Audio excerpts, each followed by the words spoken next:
مالک اور اونٹ کی کہانی۔ پرانے وقتوں کی بات ہے، کسی گاؤں میں اسلم نام کا آدمی رہتا تھا۔ اس نے ایک اونٹ پال رکھا تھا۔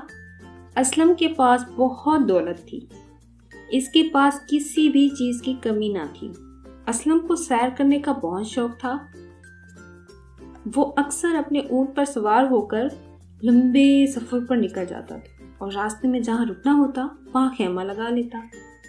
ایک دن سفر کے دوران اسلم کا گزر ریگستان سے ہوا۔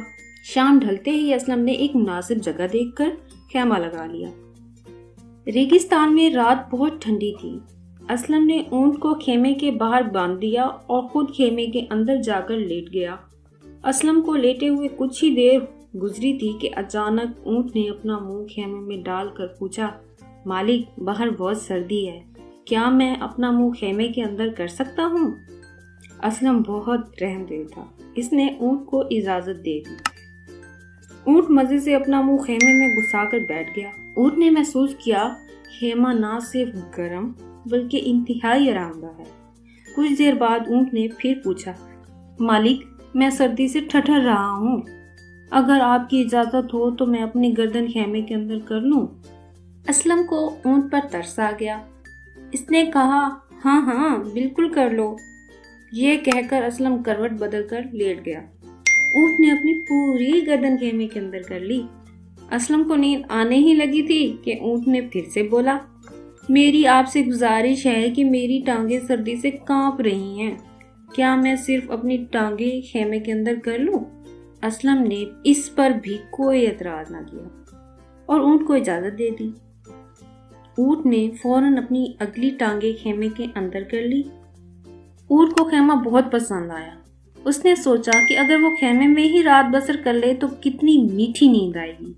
ٹھنڈی ہوا ابھی بھی اس کے پچھلے دھڑ سے ٹکرا رہی تھی، جس سے اسے بے چینی ہو رہی تھی۔ اونٹ نے اپنے مالک سے پوچھے بغیر ہی اپنی پچھلی ٹانگیں اور دم خیمے کے اندر گھسا لی۔ اب اونٹ سارا خیمے کے اندر آ چکا تھا۔ خیمہ چونکہ چھوٹا تھا اس لیے اس میں زیادہ جگہ نہیں تھی۔ اونٹ مشکل سے خیمے میں سمایا تھا تو خیمے میں جگہ تنگ ہو گئی۔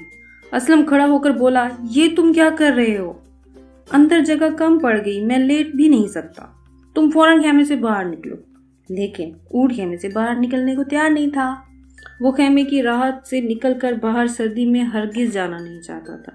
اونٹ نے کہا، مالک اگر جگہ کم پڑ رہی ہے تو آپ باہر چلے جائیں، یقین کریں باہر بہت خالی جگہ ہے۔ یہ کہہ کر اس نے ٹانگ مار کر اسلم کو خیمے سے باہر نکال دیا۔ اسلم بیچارہ ساری رات خیمے سے باہر سردی میں بیٹھا رہا، جبکہ اونٹ آرام سے خیمے کے اندر ٹانگیں پھیلا کر سو گیا۔